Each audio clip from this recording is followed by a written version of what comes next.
I've been captivated by the love that saved me. I'm in love. I cannot remember what I was doing before I met you. I've been captivated by a love that saved me. You saved me, you saved me. I will never leave your love. I will never leave your love. You saved me, you saved me. I will never leave your love. I will never leave your love. I'm in love. I cannot remember what I was doing before I met you. I've been captivated by the love that saved me. I'm in love. I cannot remember what I was doing before I met you. I've been captivated by the love that saved me. Hello, greetings and welcome back to my channel. I'm so glad that you could tune in once again. Today I want to talk to you about Joshua. When God heard the voice of Joshua, God responded and listened to his voice. If you can read Joshua chapter 10, it's a whole chapter, so I want you to spend some time reading that whole chapter so you understand the context of what I'm talking about.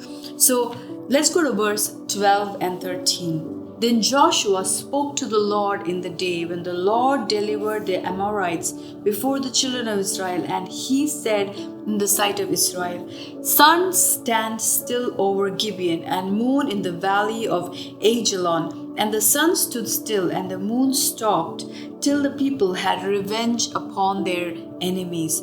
Is this not written in the book of Jasher? So the sun stood still in the midst of heaven, and did not hasten to go down for about a whole day. And there has been no day like that, before it or after it, that the Lord heeded the voice of a man, for the Lord fought for Israel. Now, isn't that amazing how Joshua did not pray? He just commanded. He said, sun, be still, moon, be still. And guess what? The Lord responded to his voice. The Lord responded to his voice. That's what the Bible says. There has been no day like that before or after that the Lord heeded the voice of a man. Child of God, can you imagine when you command, God responds to you? Here, when Joshua commanded it, he obviously required a lot of faith for him to do so, but he also knew that Lord would listen to his request. Whenever I talk about a man of God, I always like to study how they came forth. And Joshua was the one that was supposed to lead the Israelites into the promised land. He was the successor of Moses, so he was the one that carried the mantle of Moses in order for him to lead the Israelites. So here, Joshua was the man in the backstage. I believe he was not aware that he was going to carry the mantle.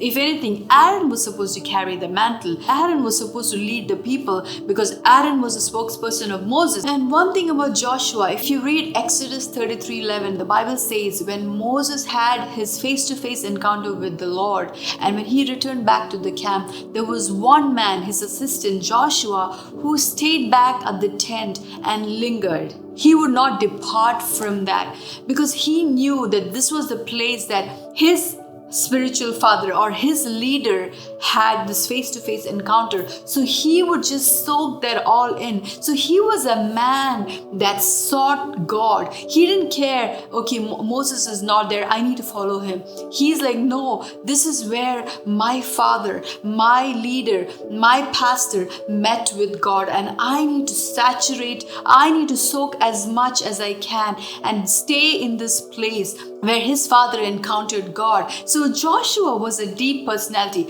I'm sure Joshua was not the person that Moses had in mind to anoint, but it was the heart of God for God to anoint Joshua to lead the Israelites. So in this case, Joshua was a very holy and righteous man. He was a set apart, consecrated man, and he was somebody who obeyed the ways of the Lord. And so when Joshua commanded the sun and the moon to stand still, God listened. And as you see, the Lord heeded the voice of a man. Child of God, can you and I come to that place where God heeded to the voice of a woman or a man? Why? I'm telling you, Joshua just didn't automatically earn that price. There was a price that he paid. He was somebody who served faithfully. He served without complaining, and he was set apart. He consecrated himself. He did not just pursue his man or woman, but he pursued the presence of God. He pursued the presence of God so much that he lingered a little longer in order for him to come to this place. I'm telling you, when you are somebody who seeks the Lord, there is a kind of value that you add to yourself, and there is a kind of value that you add in God's eyes. Not that you're not valuable otherwise, but there is something about a man or a woman of God that seeks God, where God will pay attention to you. That when you come to His presence, heaven is paying attention to you. Why? Because you are somebody who values His presence. See, the Bible says, draw unto me and I will draw unto you. That is just how it goes. God cannot draw unto you if you don't draw unto Him. There is no shortcut to it. When you seek Him, you will find Him. When you draw unto Him, He will draw unto you. When we are not saved, God will pursue you. His love will pursue you. But once you find Jesus, then it is your duty to pursue Him, to draw unto Him so that He can draw unto you. Because God is a mystery. The more we seek Him, the more He will unveil Himself to you. The more He will reveal Himself to you. The more you will discover Him, the more you will discover who He is.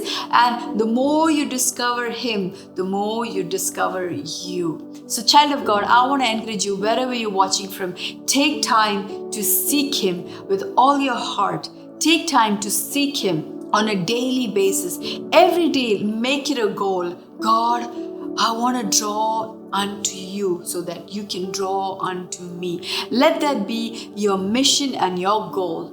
I hope this video has blessed you. Let me know on the comments how the Lord has spoken to you specifically through this video. God bless you all. Shalom.